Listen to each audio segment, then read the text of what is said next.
Hey everyone, how you all? I hope all are good. আজকে 31st December 2025 আমরা যাচ্ছি মায়াপুরে। তো আমরা লাস্ট মায়াপুর গেছিলাম 2023-তে। তারপর তো 24টাও আমাদের যাওয়া হলো না, যেহেতু 24 আমরা কালিম্পং দার্জিলিং থেকে ঘুরে এসেছিলাম, জানুয়ারি মাসে এসেছিলাম। তারপরে আর কি, তারপরে তো এদিক ওদিক ব্যস্ততা হয়েই থাকে। আর 25টাও আমার শরীর সেরকম যাই হোক, তাও আমরা 2025-এর 31st অ্যাটলিস্ট আসতে পেরেছি। তো পৌঁছে গেছি আমরা কৃষ্ণনগর থেকে। আমরা এখানে একটা টোটো করে ঘাটে এসেছি, ঘাট থেকে এখানে নৌকা পার হয়ে আমরা আসবো ইসকন মন্দিরের কাছে। ওখানে আমাদের রুম আগের থেকে বলা আছে। তো আমরা যে গেস্ট হাউসে আছি সেটা হচ্ছে ওম গেস্ট হাউস। এটা ঘাট থেকে জাস্ট কিছুক্ষণ দূরে, 1 মিনিটও না। আর আমরা যেখানে আছি ওখান থেকে মন্দিরটা 5-7 মিনিট দূরে।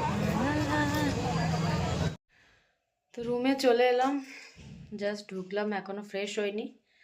তো এবার ফ্রেশ হতে যাবো। আর তাছাড়া অনেকদিন পর আসছি আপনাদের সাথে, আমার না একটুও সময় হয়ে উঠছে না যে ডেইলি ব্লগ শেয়ার করব। তো লাস্ট আমরা এসছিলাম মায়াপুরে 2023-এ।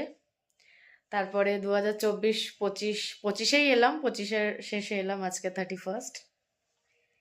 2024টাও আসা হয়নি, 25-এর পুরো মাসগুলোই সব অফ গেল। ফাইনালি আমরা 31st-এ আসতে পারলাম। প্রত্যেক বছরে আমরা আসি মায়াপুরে, এবছরে 2 বছর আর কি গ্যাপ হয়ে গেল।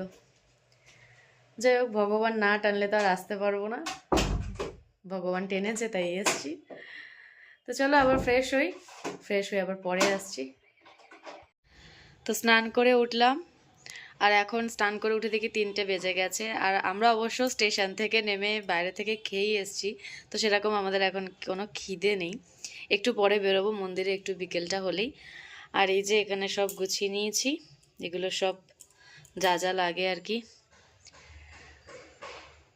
তো আমার বড় স্নানে গেছে, একটু রেস্ট করে দেন আমরা বিকেলবেলা মন্দিরে যাব, তখন দেখা হবে। টাটা।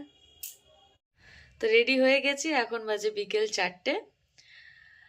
আর এখন যাচ্ছি আমরা মন্দিরে, যে উদ্দেশ্যে আমাদের আসা, বাবার মায়ের দর্শন করতে, রাধাকৃষ্ণ দর্শনে যাচ্ছি।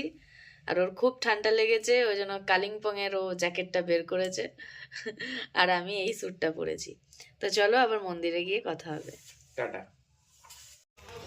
তো আমরা বেরিয়ে পড়েছি, আর এখানে ঘরে অতটা ঠান্ডা লাগছিল না রুমে, বাইরে এসে দেখি কনকনে ঠান্ডা। তো বলছিল টুপিটা নেওয়ার কথা, তো আমি টুপি নিয়ে আমি স্টোল পরেই বেরিয়ে গেছি। যাই হোক, ঠিক আছে, কালকে যখন বেরোবো টুপি নিয়ে বেরোবো। আর ভালোই ঠান্ডা মায়াপুরে।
আর এখানে গীতা মেলা হচ্ছে। এখানে কীর্তন, গীতার অনেক স্টল আর বিভিন্ন ধরনের, এখানে আরও অনেক গৌরাঙ্গ মহাপ্রভুর বই থেকে শুরু করে অনেক বিভিন্ন ধরনের বই এখানে বিক্রি হচ্ছিল।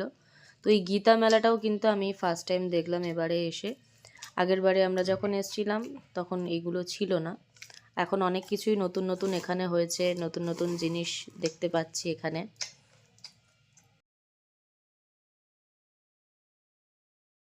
তো আমরা ঘরে চলে এসেছি আর এখন বাজে রাত 8:30 মতো। অন্ধকারে তো কিছুই সেরকম শ্যুট করতে পারলাম না, আর এখানে চারিদিকে কুয়াশায় ভরা, সেরকম ঠিকঠাক শ্যুট করতে পারিনি। কালকে আমরা সকাল সকাল মন্দির রওনা দেবো, তো সবটাই তোমাদের সামনে তুলে ধরবো। চলো এখনকার মতো টাটা, সবাই ভালো থেকো, সুস্থ থেকো, দেখা হচ্ছে আবার কালকে।